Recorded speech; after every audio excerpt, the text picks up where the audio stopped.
I've spent most of my life avoiding any kind of conflict. I just kept my head down and did what I was told, but despite my best efforts, here I am sitting amidst the rubble. I was a chemist's assistant in college.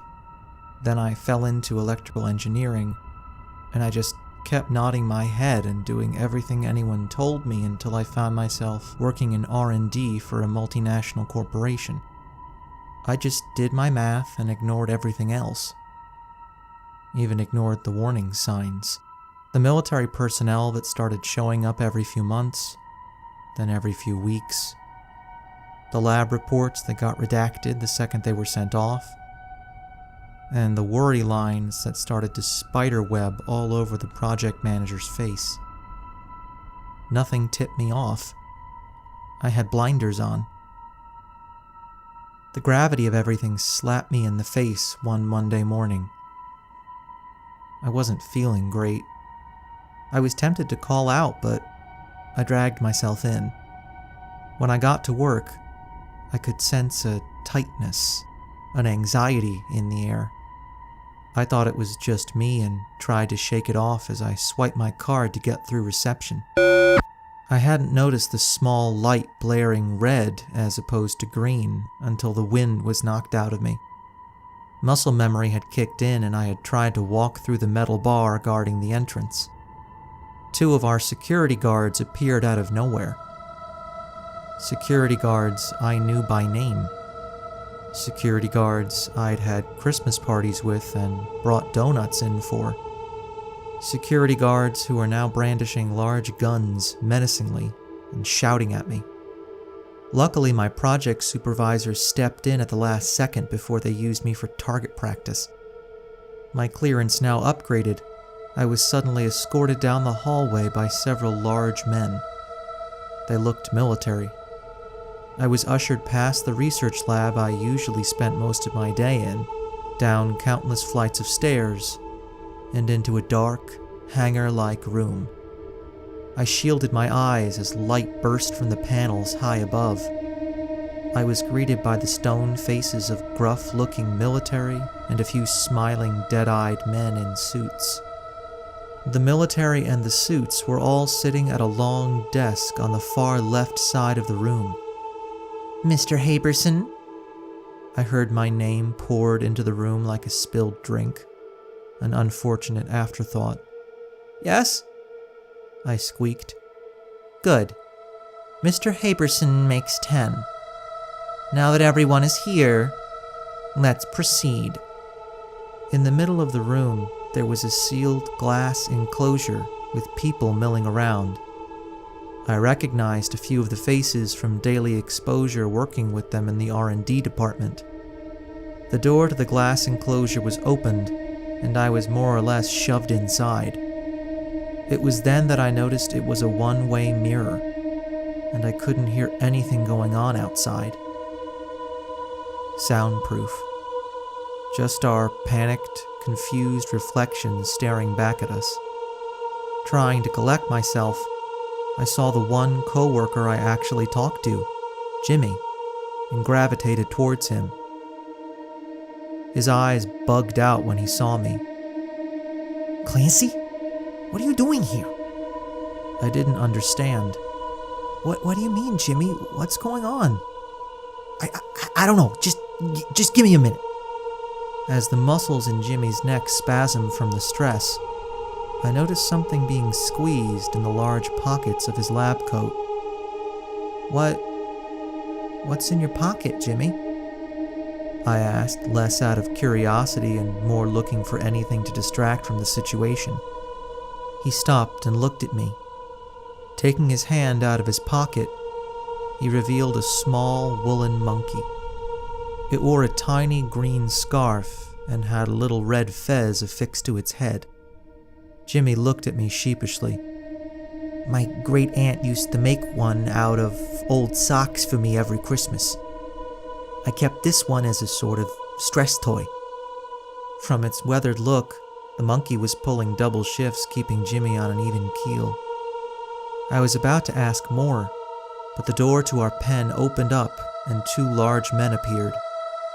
Saying nothing, they pushed their way to the center of the enclosure, grabbed Jimmy, and left the way they came. As they frog-marched Jimmy out of the enclosure door, I saw his sock monkey tumble out of his hands to the floor. No one seemed to notice, so I scooped it up and shoved it into my lab coat pocket. I found a seat in the far corner and sat down, hoping I'd wake up from whatever nightmare this was.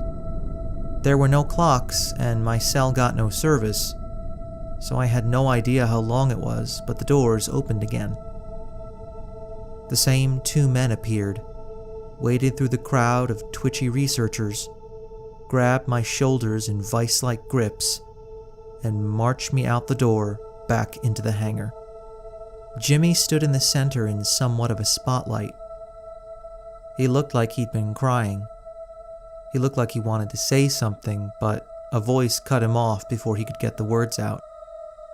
"Mr. Dolan, you promised us a human trial for Project Tabletop. The State Department has poured millions into this, and if we don't see results..." The woman in the thick glasses and expensive-looking suit let the implications hang in the air. Tabletop, I thought to myself. That project was about digital alarm clocks. Why the hell would they need human testing? Jimmy's puffy eyes met mine, and he mouthed, "I'm sorry." He looked back at the woman standing next to the table occupied by all the higher-ups.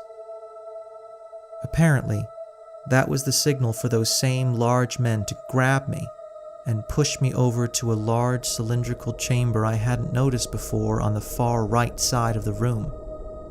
One of my escorts released his grip, gingerly opened the chamber by a small handle on the side, returned to me, and then tried to roughly push me into the chamber. I started screaming and flailing around. Grasping for the only weapon I had, I pulled Jimmy's sock monkey out of my lab coat and smacked him in the face with it. Unaffected in the slightest, they continued to force me into the chamber. In a final, feeble attempt, I swung the monkey again, hard. It completely missed the men, but smacked the console next to the chamber and clicked several buttons. As I tumbled back from the failed force of my miss, the sock monkey wedged itself in the door of the chamber. Suddenly, the room erupted in flashing lights, sounds, and panicked voices. "He started the sequence. It's not calibrated yet. We're still plugged into the main grid. Someone shut it off. Shut it off!" The voices, faces, and room all disappeared. Everything started to vibrate. I got sick and threw up.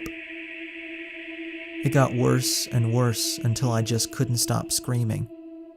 When I'd shouted myself hoarse, I opened my eyes. I stared out the reinforced panes of glass. There was no light, but I could make out various shapes. I tried pushing at the glass, but it wouldn't budge. Then I remembered the monkey caught between the panes of the door. I grabbed hold of it and pulled. Nothing. Then I tried pushing the door while pulling the sock monkey. The door shattered from the force, and I fell forward into darkness. The smell hit me. Oh God, the smell. I started to retch again, but looking up, I saw the faint glimmer of light. I stumbled blindly through the dark, trying to flee the stench that threatened to rip my nostrils apart. Busting through the creaking steel door, I saw it. I saw everything. The buildings, the sidewalks, the sky. It was all wrong. Everything looked worn down. All the windows were missing. The sky was yellow. And the people, where were they? I was so distracted by the new world I'd stepped into. I had forgotten about the horrible smell that had driven me above ground in the first place. It was still there. followed me somehow. My burning nose led me down to my clenched fist and found the source. Jimmy's sock monkey. Holding it up to the yellow light of the new sky, I saw that half of it had worn away. The small red fez drooped to the side. It wasn't burned. It wasn't torn. It looked like it had just crumbled away. But that's impossible. The synthetic fibers in the lining would have taken at least 200 years. Project Tabletop. Alarm clocks. Human testing. They said it was tapped into the main grid. It could have exponentially increased whatever output they were shooting for. Oh no. I threw up again. Then started screaming again. That was 3 days ago. I got used to the smell. I found some old newspapers in a small container in one of the abandoned buildings. Before they disintegrated in my hands, they made references to the incident that had turned the world into this. The sock monkey is my only company now. I haven't been able to find food or water. I just sit here on a pile of rubble from the crumbling buildings all around me, the rancid sock monkey held close to my chest, looking up at the stars in all the wrong places and the moon that's far too close, wondering to myself why I didn't just take a sick day.